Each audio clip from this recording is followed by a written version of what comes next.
Hello မင်္ဂလာပါမန်တူရေ ဟုတ်ကဲ့မင်္ဂလာပါ live talk ဖြစ်သွားပြီเนาะမင်္ဂလာပါ ဟုတ် ရှ ကဲ့ င် မင်္ဂ အဲ့ လာ တော့ ပါ ကျမတို့ရဲ့ဒီကပေါ့เนาะဗရမ ခင် page ကနေအားလုံးကိုကြိုဆိုလိုက်ပါတယ်အားလုံးပဲမင်္ဂလာနေ့လည်ခင်းပါပေါ့เนาะကျမတို့ဒီမှာကတော့2နာရီထိုးပြီပေါ့เนาะ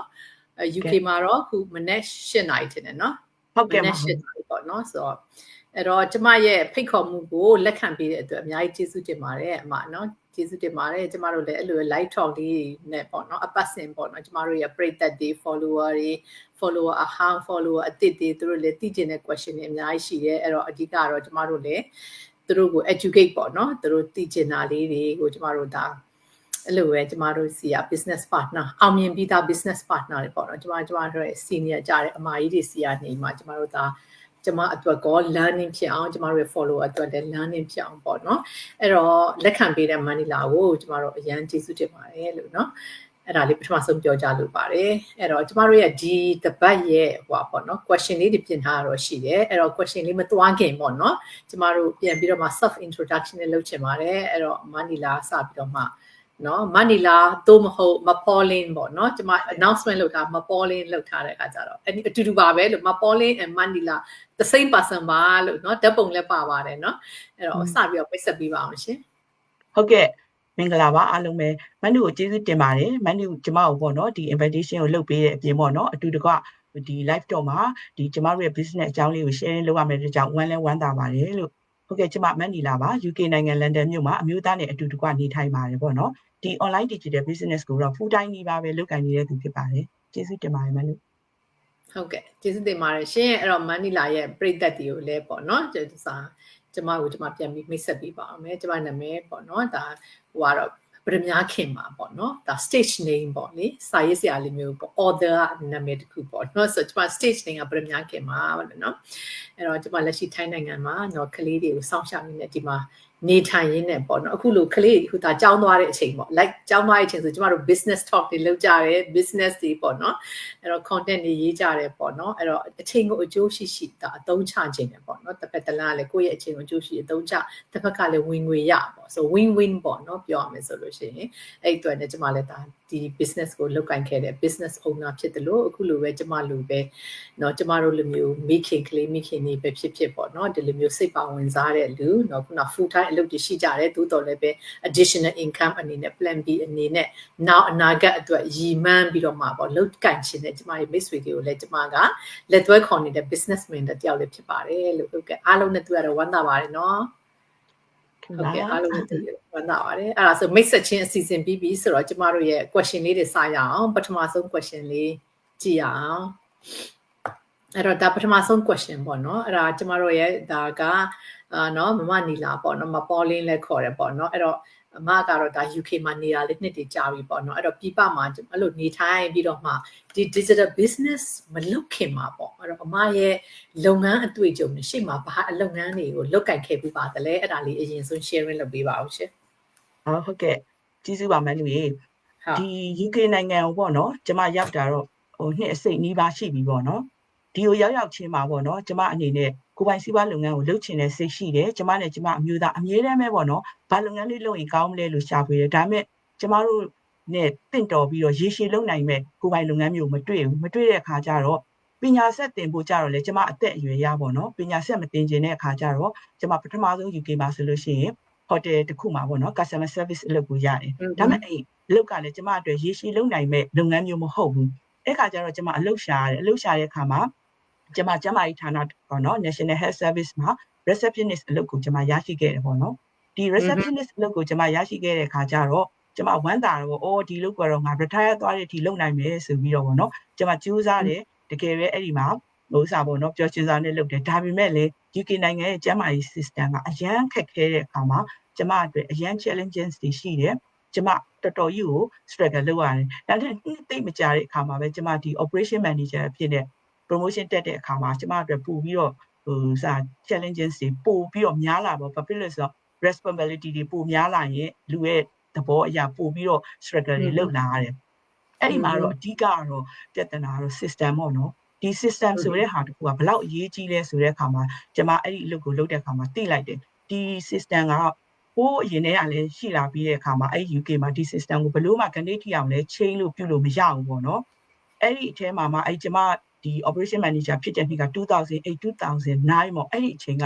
စီးပွားရေးတွေလည်းကြားတဲ့အပြင်ကျမတို့ကျမကြီးဌာနမှာလည်း budget တွေကဖြစ်ပြီးတော့ဆရာဝန်တွေနဲ့ဒီလူနာတွေရဲ့ demand ကဘယ်လိုမှကိုမကိုက်ညီတဲ့အခါကျကျမအတွက်ပို့ပြီးတော့ struggle လုပ်ရတာပေါ့နော်အဲ့လိုတွေလုပ်လာတဲ့အခါမှာကျမဘယ်လိုမှကိုဆက်ပြီးတော့ mentally ပါထိခိုက်လာမဲ့အခြေအနေမျိုးဖြစ်တဲ့အတွက်ကြောင့်ကျမအနေနဲ့ပေါ့နော်ဒီဟာ give up လုပ်လိုက်ပြီးကျမလုံးဝအလုပ်ထွက်ခဲ့တယ်ထွက်ခဲ့ပြီးတဲ့အချိန်မှာကျမဘယ်လိုမှပေါ့နော်လူများစီမှာဝန်ထမ်းလုပ်ချင်တဲ့စိတ်မရှိတော့ဘူးအဲ့ခါကျတော့ကျမအနေနဲ့စားပေါ့နော်ကိုယ်ပိုင်စီးပွားရေးဘာလုပ်မလဲလို့ရှာအဲ့အချိန်မှာဒီ Airbnb ကခေတ်စားတယ်ပေါ့နော်ဒီစပြီးတော့ introduce လုပ်တယ်ဒီ hotel မှာ hotel ကြားမှာဆိုတဲ့အခါကျမတကယ်ချင်းတယောက်ရဲ့ကြံညံနေပေါ့နော်ကျမအဲ့ Airbnb လုပ်ငန်းလေးကိုစတင်ပြီးတော့လုပ်ကင်ခဲ့တယ်အဲ့လို Airbnb လုပ်တဲ့အခါကျတော့အချိန်လေးတွေနည်းနည်းပိုထွက်လာတော့ online ကလည်းပစ္စည်းရောင်းဝယ်ရေးလေးတွေကိုတစ်ပိုင်းတစ်နိုင်နဲ့ပေါ့နော်ကျမလုပ်ခဲ့တယ်ပေါ့အဲ့ဒါကိုဒီနေ့ထိလည်းကျမဆက်ပြီးတော့လုပ်နေတုန်းဖြစ်တယ်ဒါပေမဲ့လည်း pandemic ဖြစ်သွားတဲ့အခါမှာတော့ဒီခရီးသွားလာရေးတွေကအကုန်လုံးပြတ်တောက်သွားတဲ့အခါမှာဒီ Airbnb လုပ်ငန်းလေးကလည်းရပ်တန့်သွားတာပေါ့နော်Airbnb လုပ်ငန်းလေးရပ်တန့်သွားတဲ့အခါကျတော့ကျမအနေနဲ့ဒီ online ရောင်းဝယ်ရေးလေးတွေကိုတစ်နိုင်တစ်ပိုင်းလုပ်ရင်းနဲ့ပေါ့နော်နောက်ဆုံးမှာတော့ဒီ online digital business ကိုကျမတွေ့ရှိပြီးတော့ဒီနေ့ full time ကြီးပါပဲလုပ်ကိုင်နေတာဖြစ်ပါတယ်လို့မှအဲ့ဒီမိဂွန်းလေးအတွက်ကတော့အဲ့လောက်ပါပဲအမဟုတ်ကဲ့ပါအမ thank you ပါเนาะ very comprehensive ပါအမ so experience ကဒါမနည်းဘူးเนาะနည်းနည်းနော်မဟုတ်ဘူးဒါဆို hotel မှာလည်းဒါ customer service လုပ်ခုတယ်နောက်ပြီးတော့မှ NHS ပေါ့เนาะဒါတော့ Ministry of Health ပဲပြောပါတော့ကျမတို့ကျမရေးဝန်ကြီးဌာနပဲပေါ့เนาะ UK မှာကျမရေးဝန်ကြီးဌာနမှာလည်းပြောမှာဆို British system ဆိုတာအင်မတန်မှစနစ်ကြပါတယ်ကျမတို့နိုင်ငံလည်းလက်ရှိအချိန်ထိလည်းဒီ system တွေဝယ်ဆက်ပြီးတော့သုံးနေတယ်ပေါ့เนาะခုနပြောသလိုပဲအရန်ဘယ်လိုခေါ်မလဲ system ကပဲအရန်နဲ့အတိအကျလုံးလို့လားမသိဘူး flexible မဖြစ်ဘူးပေါ့နော်မပြောဖို့ရကျွန်မခံစားမိတာကတော့အရန် rigid ဖြစ်တယ် system က change လို့ပြောင်းလို့ adapt လုပ်လို့မရအောင်အရန်ဒါဆိုဒါပဲတပြ red tape ပေါ့အမအစစ်စစ်ကျွန်မတို့ကကျိုးနေစနစ်ပေါ့နော် British ကတော့ဆိုတော့အရန် rigid ဖြစ်တယ် rigid ဖြစ်တဲ့ခါကျတော့ကိုကလည်း operation manager ဆိုရာထူးကြီးလာပြီအဲ့တော့ကင်တွယ်ရတာနဲ့ဒီ job demand ပေါ့နော် job demand ဒီ service demand များလာတာနဲ့ဒီက system ကလည်း rigid ဖြစ်တာနဲ့ဆိုတဲ့ခါကျတော့တော်တော်ကို struggle လုပ်ရတယ်ဟုတ်တယ်ပါကျမလည်းသတင်းတော့နားထောင်လိုက်တယ်ဒီ Ministry of Health ကဝန်ထမ်းတွေကထွက်ပြီးတော့မှအရေးဆိုတာတို့ဘာတို့တွေပေါ့နော်အများကြီး working hours တို့မျိုးပေါ့နော်သူတို့ထွက်ပြီးတော့အရေးဆိုကြတယ်ကျွန်တော်သတင်းကြည့်လိုက်ရတယ်နော်ဆိုတော့တော်တော်ကိုယာထူးကြီးလေ struggle လုပ်ရလေပေါ့ခုနပြော system သိပ်ပြီး rigid ဖြစ်လို့နေဆိုလို့ရှိရင်ဒါလူတွေကမပြောဘူးပေါ့နော်ဒါကျွန်မမြင်ရတာအဲ့တော့လူက employee လုပ်ချင်စိတ်ကိုလုံးဝကုန်သွားတဲ့အထိကိုနော်ဒါအမြင့်ဆုံးလဲ career လည်းတက်လာတယ်သို့တော့ဒီ employee မှာလုပ်ရတဲ့အများ assistant နဲ့လုပ်ရတဲ့အခါရောနောက်ခုနပြောတဲ့အခြေအနေပေါ့နော် situation အရာလည်းကိုဒါ favorable မဖြစ်တော့ဘူးပေါ့နော်လူကလည်းအဲ့တော့ employee လုပ်ချင်စိတ်ကိုကုန်သွားတယ်အဲ့တော့လေနောက်ပိုင်းကိုပိုင်လုပ်တယ်လုပ်တော့မှကျွန်မပြန်ပြီး reflect လုပ်ရမယ်ဆို Airbnb ပေါ့နော် Airbnb ထောင်တယ်ဒါကလည်းဘာဖြစ်လဲခုနပြောတဲ့ uncertainty ပေါ့မမြင်ရတဲ့threat တွေရှိတယ်ခုနပြောတဲ့ COVID-19 pandemic ပဲဖြစ်ဒီမှာဆိုကျွန်မဆိုမကြခင်ကျွန်တော်တို့စီတို့ငလင်တွေပါလှုပ်သွားတယ်အဲ့လိုပေါ့နော်မမြင်ရတဲ့အရာတွေကလာပြီးတော့ဖြတ်စည်းတယ်ပေါ့နော်အဲ့တော့အမမှာကံကောင်းတဲ့ကြိုးသမင်ကအမစီမှာနောက်ထပ် online business ခုရှိတယ် digital business မတိုင်ခင်မှာအဲ့ဒီ business ကနေပတ်တဆင့်အားကြောင့်ကျမတို့ဒီမှာဆို follower တွေနားထောင်နေလို့ရှိရင်တော့ဒါတွေ့မယ်နော်လုပ်ငန်းတွေကတစ်ခုနဲ့တစ်ခု link ဖြစ်နေတာတွေ့လားဟိုတမှာ customer service လုပ်ခဲ့လို့ NHS မှာကိုက receptionist ရတာလीဘာလို့ဆို job nature တွေနဲ့ဆင်တယ်ဆို CV ရေးခတ်ဆင်ဆိုတော့လုပ်ငန်းတစ်ခုနဲ့ link ဖြစ်နေတော့အဲ့တော့အရင်တော့ Airbnb နဲ့သူတခြား online business ကိုလုပ်ခဲ့တဲ့ခါကျတော့အဲ့ online business ကနေတစ်စင်းဒီ digital marketing business ကိုဒါလာတွေ့တယ်ပေါ့နော် so here also a link ပေါ့နော်ဆိုတော့ဟုတ်ကဲ့ thank you ပါအမဒီမှာလည်းကျမတို့ဒါအများကြီးလေ့လာရပါတယ်ပေါ့နော်အဲ့တော့ကျမတို့ကနောက်ဆုံးတော့လူဖြစ်တဲ့ခါကျတော့လူတွေအားလုံးက freedom လိုချင်ကြတာနော်အများရဲ့ဝန်ထမ်းဘယ်မှာပဲလုပ်လို့သူများရဲ့ဝန်ထမ်းဖြစ်နေတော့သူများရဲ့ system တွေကိုကဘောင်ဝင်အောင်လုပ်ရတယ်နော်ဒီထဲမှာသူ့အလုပ်ချိန်နဲ့သူ့အလုပ်နေရာသူ့ရဲ့ကန့်သက်ချက်တဲ့ကိုဝင်အောင်လုပ်ရတယ်မလုပ်နိုင်တော့ထွက်ပဲလေဒီသဘောပဲရှိပါတော့အဲ့တော့အခုလက်ရှိကတော့အမအဲ့ဟိုကိုယ့်ပိုင်စီးပွားရေးဆိုတော့I think the freedom ကိုတော့အမဘာနဲ့မှလဲလို့ရမှာမဟုတ်ဘူးเนาะ you enjoy it เนาะအဲ့ဒီစားပေါ့လား yeah it's a total freedom ပဲပေါ့เนาะပြောလို့ဆို boss free ပေါ့เนาะ boss မရှိတဲ့လောကဆိုတော့လေအင်မတန်မှကိုဒါစိတ်ထဲမှာကိုဘာမှကိုအချုပ်နှောင်မရှိဘူးပဲအရင်ကပေါ့ပါပဲကိုယ့်ရဲ့လုပ်ငန်းဆိုတော့လေเนาะ ဟုတ်တယ်ပြီးတော့ခုနပြောသူတို့ around the clock ပေါ့နော် alarm နဲ့နိုးပြီးနေ့တိုင်းအလုပ်သွားလာပြင်ရဆင်ရအဲ့တာဝန်တွေလည်းအများကြီးပေါ်သွားတယ်ပေါ့နော် thank you ပါအမအဲ့ဆို second question လေးသွားကြည့်အောင်ပေါ့နော်အဲ့တော့ဒါကအမရဲ့ background နည်းနည်းလေးပေါ့နော်ပြီးသွားတော့ကျမတို့ကဒီ digital business ပေါ့နော်အမအဲ့ရနေပြီးတော့မှခုနနည်းနည်းတော့ပြောသွားတယ်ပေါ့အမနည်းနည်းလေး detail ပေါ့ဘယ်လိုကနေစပြီးတော့လုပ်ဖြစ်ခဲ့တာလဲပေါ့အဲ့ဒီပိုင်းလေးနည်းနည်းလေးရှင်းပြပါအောင်ရှင်ဟုတ်ကဲ့ so အဲ့ဒီ covid တွေဖြစ်သွားတဲ့အချိန်မှာလူကတော်တော်အားသွားတော့ဘာလို့ထပ်လုပ်ရမလဲလို့ကိုကအများကြီးရှာဖွေနေတော့ဒီ online digital business ကို2020နဲ့21လောက်မှာပေါ့နော်ကြော်ညာလေးတွေကျမတွေ့တော့ဘာလုပ်ငန်းလေးလည်းမသိဘူးဆိုပြီးတော့ပေါ့နော်ကျမဝင်ရောက်ပြီးတော့ register လုပ်ပြီးတော့လေ့လာခဲ့တယ်လေ့လာခဲ့ပေမဲ့အဲ့အချိန်မှာဒီလိုပေါ့နော်ကျမတို့အခုလူတွေ register လုပ်ပြီးထားတဲ့လူတွေသိမှာဖြစ်တယ်ရက်30တိတိပေါ့နော်ကျမတို့ကို information လေးတွေပေးပြီးတော့ဒီလုပ်ငန်းနဲ့ပတ်သက်တာလေးအဲ့တော့ကျမနေ့တိုင်းလေ့လာတယ်နောက်တစ်ဆင့်ဖြစ်တဲ့$149ပေးသွင်းတဲ့ဟာကိုတော့ကျမမပေးသွင်းဘူးဘာဖြစ်လို့လဲဆိုတော့ကျမ social media မသုံးတဲ့အတွက်ကြောင့်ဖြစ်တယ်ကျမမှာ Facebook လည်းမရှိဘူးဆိုတဲ့အခါကျတော့ကျမအနေနဲ့ဒါငါအတွက်မဖြစ်နိုင်ဘူးဆိုပြီးတော့ကျမကအဲ့ဒီ2021လောက်မှာဒါတခန့်ရက်ခဲ့တယ်ပေါ့လေဒီလိုနဲ့ပဲကျမဒီ2024ကိုရောက်တဲ့အခါမှာကျမရဲ့မိသားစုဝင်တယောက်ကပေါ့နော်ဒီ online ကနေပြီးတော့ business ခုလောက်လုပ်ချင်တယ်ဆိုတဲ့အခါကျကျမသွားပြီးတော့မှတ်မိလိုက်တယ်သွားပြီးတော့ပြန်ပြီးတတိယလိုက်တယ်ငါတွေ့ခဲ့ဘူးရခဏလေးပေါ့နော်ငါပြန်ရှာကြည့်အောင်မယ်ဆိုပြီးတော့ကျမပြန်ပြီးတော့ search လုပ်ပြီးတော့ပြန်ရှာပြီးတော့ပြန်အဲ့ဒီအခါမှာကျမတခါလေဘာလို့ဆိုတော့ကျမကရက်30ကိုဗီဒီယိုတွေရထားပြီးတဲ့အခါလုပ်ငန်းရဲ့roughly ပေါ့နည်းနည်းလေးသိထားပြီးပြီဆိုတော့အသေးစိတ်လေ့လာလို့ပဲလိုတော့တယ်ဆိုတဲ့အခါဒီနေ့ register လုပ်တယ်ဒီနေ့ပဲ$149ပေးဘာလို့ဆိုကျမသိချင်ပြီလေဘာလုပ်ငန်းလဲဘာလဲအတိအကျဆိုတော့$149ကိုတခါလေးပေးသွင်းပြီးတော့ကျမစပြီးတော့လေ့လာကြည့်တယ်လေ့လာတဲ့အခါမှာကျမအသေးစိတ် detail ကိုလေ့လာတယ်အဲ့ဒီအပြင်ပေါ့နော်ဒီ social media မှာဒီလုပ်ငန်းနဲ့လုပ်နေတဲ့လူတွေရဲ့ page တိုင်းလည်းဝင်ကြည့်တယ်ကျမဘယ်လောက်လေ့လာလဲဆို27 days အထိပေါ့နော်ကျမလေ့လာပြီးတဲ့အခါကျတော့မှဒီလုပ်ငန်းကိုလုပ်မယ်မလုပ်ဘူးဆိုပြီးတော့ကျမဆုံးဖြတ်ချက်ချခဲ့တယ်အဲ့လိုဝင်ပြီးလေ့လာတဲ့အခါမှာတော့ကျမအရန်လိုချင်နေတဲ့အချက်လက်တွေအကုန်ပြည့်စုံတဲ့အတွက်ကြောင့်ကျမဒီလုပ်ငန်းကိုစပြီးလုပ်ခဲ့ခြင်းဖြစ်ပါတယ်လို့ကျေးဇူးပါမလို့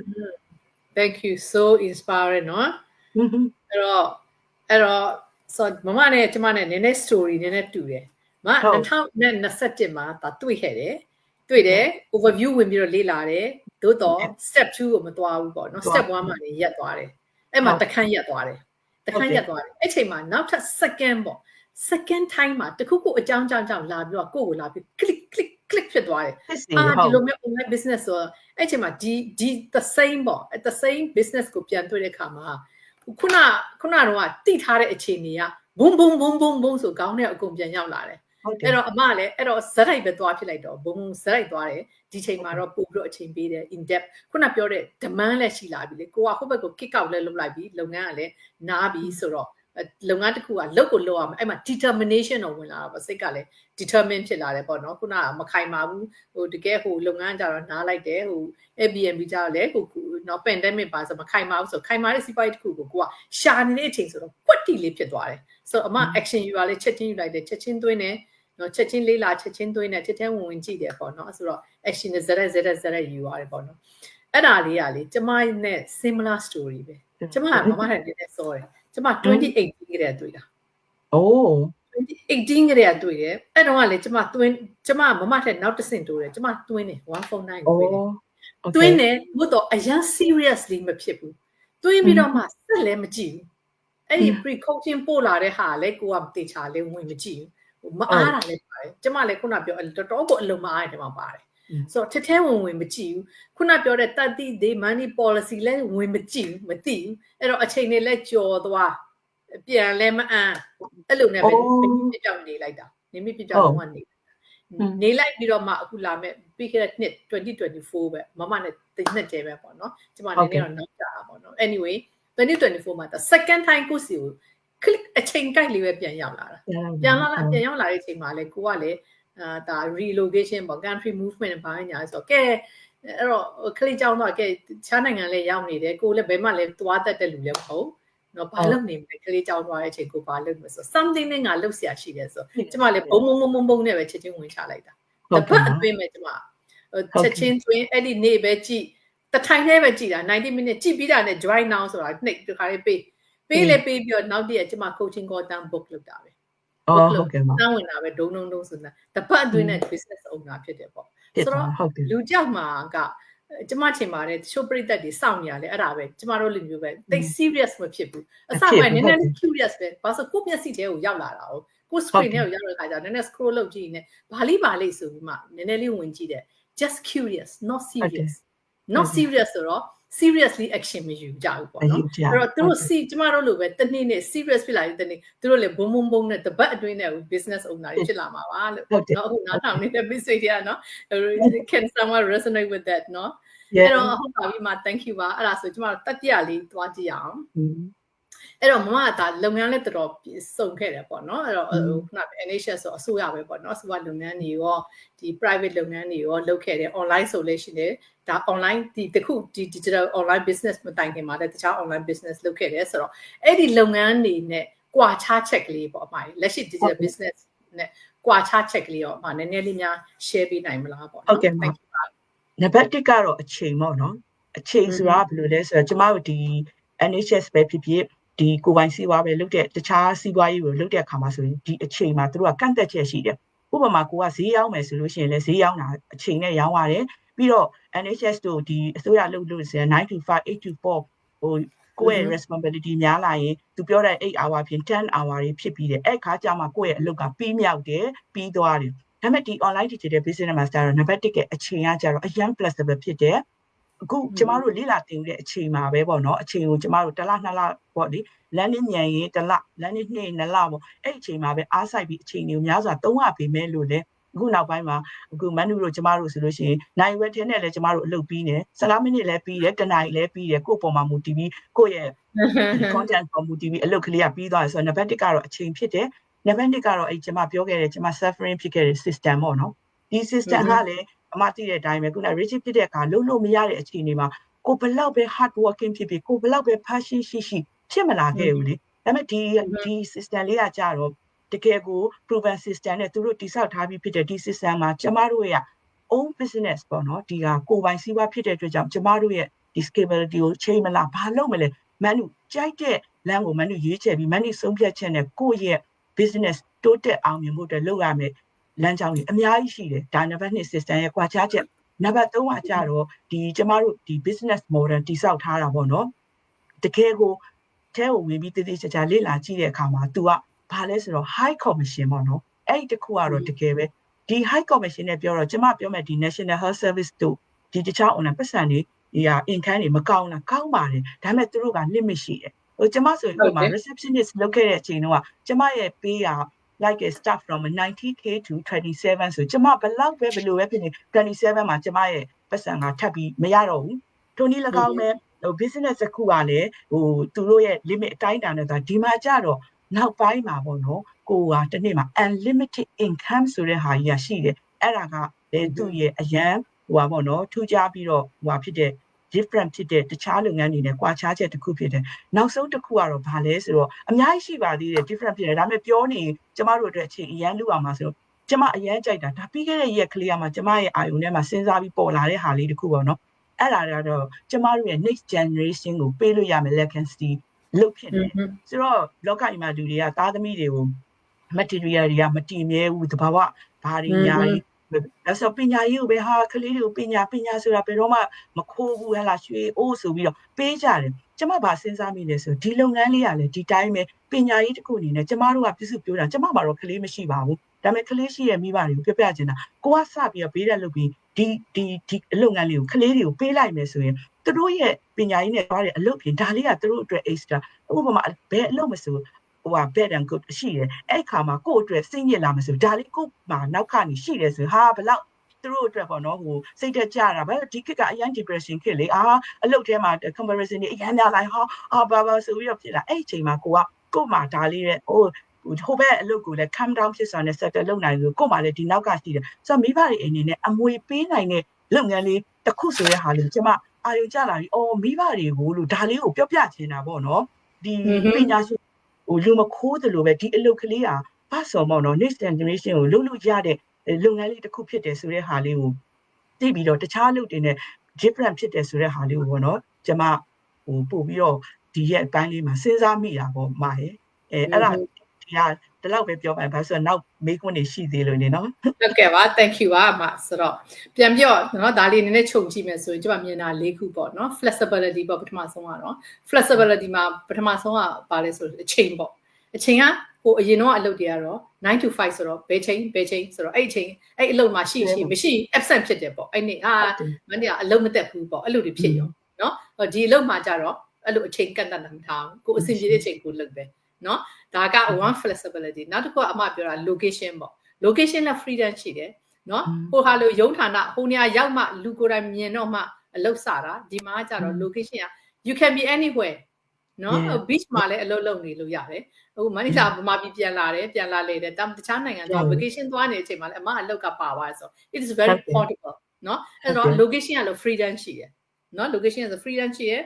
နောက်တစ်ခုကဘာလဲဆိုရှင် system ကလည်းအရင် flexible ဖြစ်တယ်ပေါ့နော် flexible ဖြစ်တယ်ခုနပြော portable ဖြစ်တယ်နော်အရင်တော့ rigid မဖြစ်ဘူးဆိုတော့တိတ်ကြီး pressure မရှိဘူးပေါ့ system ကလည်း over 90% လောက်လုပ်ပြီးသွားတာနော်24/7 မနားလုပ်ပြီးသွားတာ system ကအဲ့တော့ကိုကအရန်ကိုတက်တာတယ်ဟိုကကျတော့အရန်ကို rigid ဖြစ်ပြီးကိုဘာတန်ဖြစ်အောင်လုပ်ကြတာချွတ်ချီအောင်ဒီဟာကျတော့အကုန်ကိုလုပ်ပြီးအကုန်ကိုလုပ်ပြီးသွားတာကိုကအေးအေးစစ်စစ်ပေါ့ပါပဲနော်ပေါ့ပါပဲနော်နောက်တစ်ခုကတော့ဗာလဲဆို income ပေါ့နော်ဟိုကတော့ဝန်ထမ်းဖြစ်ခါကျတော့ rate ရှိတယ်လေဘယ်လောက်နဲ့ဘယ်လောက်ဒီရာထူးဆိုဘယ်လောက်နဲ့ဘယ်လောက်ကြားပဲဖြစ်ရမယ်အဲ့တက်ပို့ပေးလို့မရနော်ပို့သွားလို့မရဒီမှာကျတော့ကိုစူးစမ်းသလောက် unlimited income 2000လည်းဖြစ်မယ်ဟဲ့လား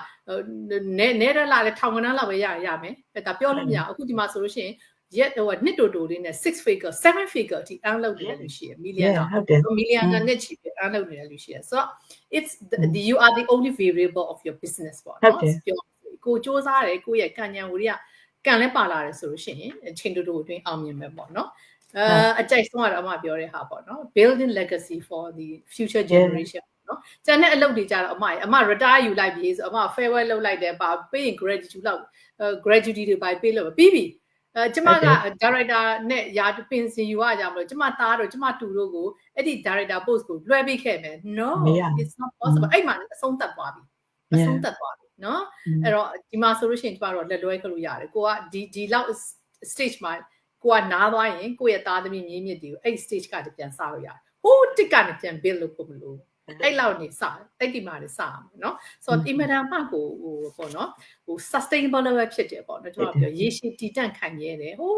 now generation ပေါင်းများစွာဒီအတိအပွင့်ကိုဆက်ပြီးခံစားလို့ရတယ်ပေါ့နော်ဆိုတော့အားသာချက်ကြီးကတော့အများကြီးပဲပေါ့နော်အဲ့တော့အခုပြောမှဆိုခုနကမပြောတဲ့ထမှာဒါကျွန်မနောက်မေးမဲ့ question တွေတော့တော်တော်ကြီးပါသွားတချို့ဟုတ်ကဲ့ပါလဲဆိုတော့ digital business opportunity ပေါ့နော်ခုနပြောတဲ့ဟာဒါတော်တော်များများ business opportunity ပါပဲအဲ့ထက်မှာမအကြိုက်ဆုံးကဘာဖြစ်မလဲ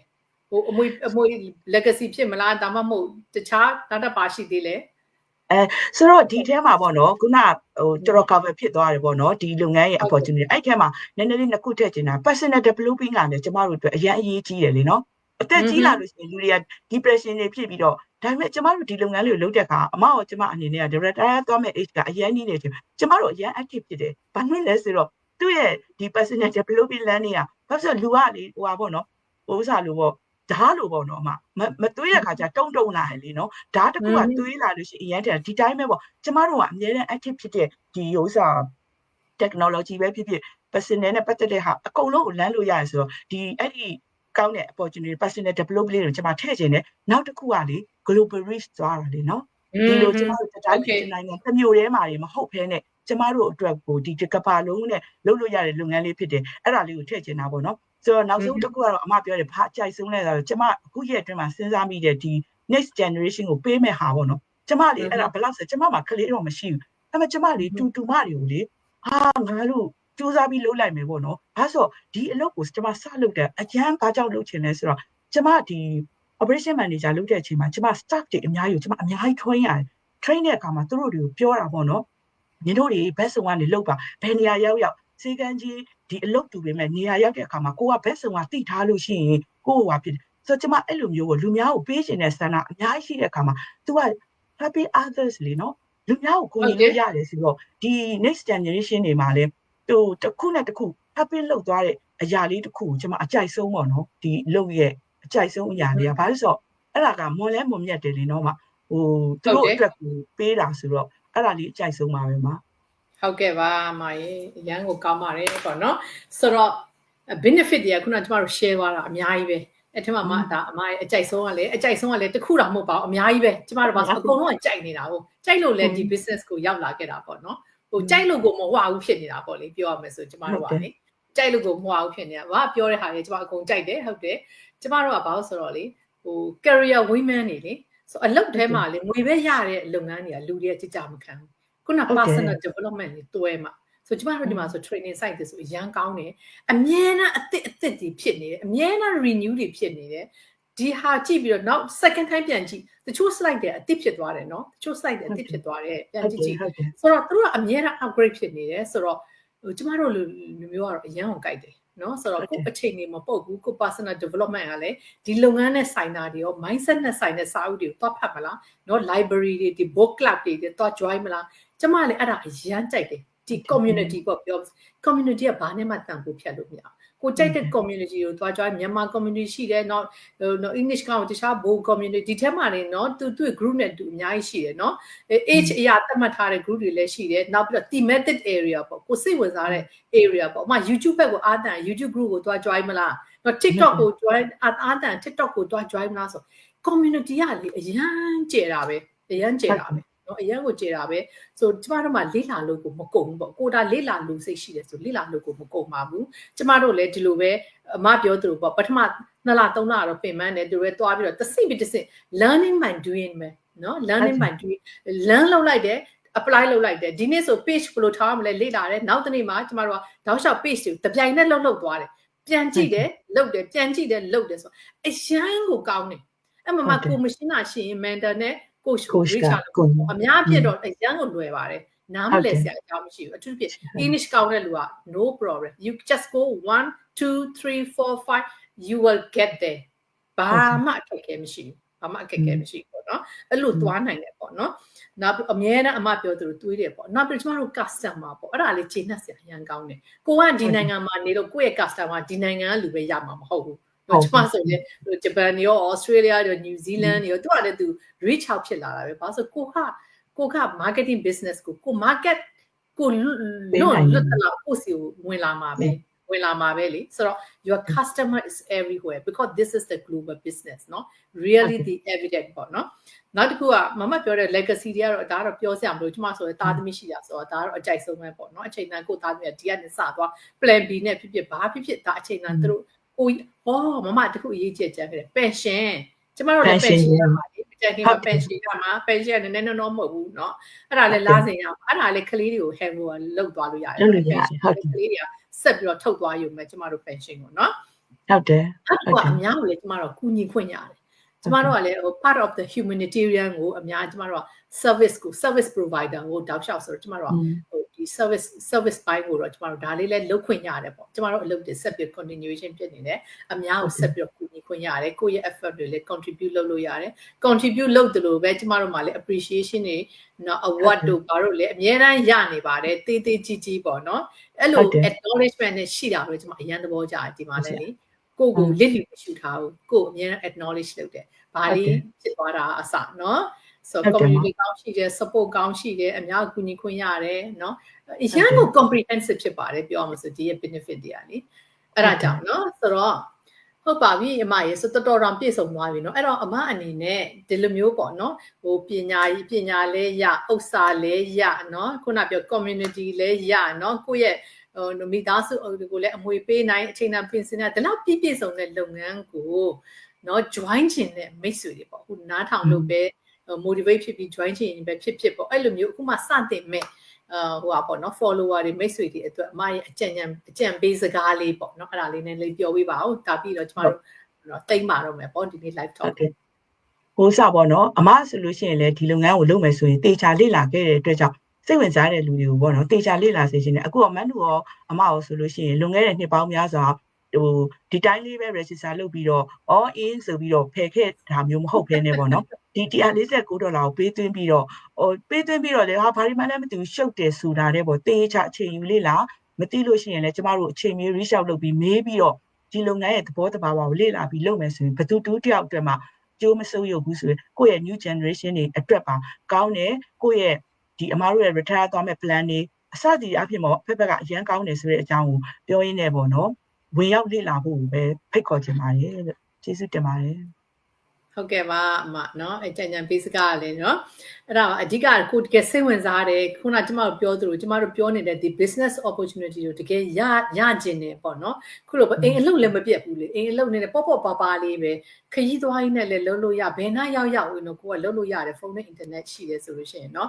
နောက်ပြီးတော့ unlimited income ပေါ့ income ကလည်းတကယ်ကို unlimited เนาะဆိုအချိန်တူတူအတွင်းနဲ့ကိုစူးစမ်းသလောက် income ကရတဲ့ဒီ business ကိုထဲဝင်เนาะnot just curious เนาะ seriously လေ့လာစေချင်ပါတယ်လို့တကယ်ဒီ benefit ကိုလိုချင်တယ် seriously ဝင်ရောက်ပြီးတော့လေ့လာပါအဆင့်ဆင့်သွားပါ free webinar ပြီးရင်ခုနပြောသလို member fees သွင်းပြီးတော့ကျမတို့ရဲ့ premium package ကိုလည်းဝင်ပြီးတော့မှလေ့လာပါအဲ့ premium package ကိုလည်းကျမတို့ရက်30เนาะလေ့လာဖို့အချိန်ပေးထားတယ်ရက်30အတွင်းလေ့လာကြည့်လို့မကြိုက်ရင်ရက်30အတွင်းကျမတို့ကပြန်ပြီးတော့ fully refundable ပါလို့เนาะကြိုက်တယ်ဆိုရင်တော့ကျမတို့နောက်တစ်ဆင့်ဆက်ပြီးတော့ခေါ်သွားပါမယ်လို့เนาะအဲ့တော့တကယ်ကို willingness to learn ပေါ့ willingness to learn လည်းဖြစ်တယ်ကိုတကယ်ကို full commitment ပေးမယ်ဆိုလို့ရှိရင်အောင်မြင်ပါတယ်လို့ကျမတို့အဲ့ဒါပြောကြရင်းနဲ့ပဲကျမတို့ရဲ့ live talk လေးကိုဒီမှာပဲအဆုံးသတ်လိုက်ပါတယ်အဲ့တော့အခုကြည့်ပြီးတဲ့မိတ်ဆွေရောနောက်ပြန်ကြည့်မဲ့မိတ်ဆွေများအားလုံးကိုလည်းအားလုံးကိုကျေးဇူးတင်ပါတယ်နောက်အပတ်တွေလည်းကျမတို့တခြား topic တွေနဲ့ပြန်လာပါအောင်မယ်ဟုတ်ကဲ့ပါ bye bye ပါအားလုံးကျေးဇူးတင်ပါတယ် bye bye ပါ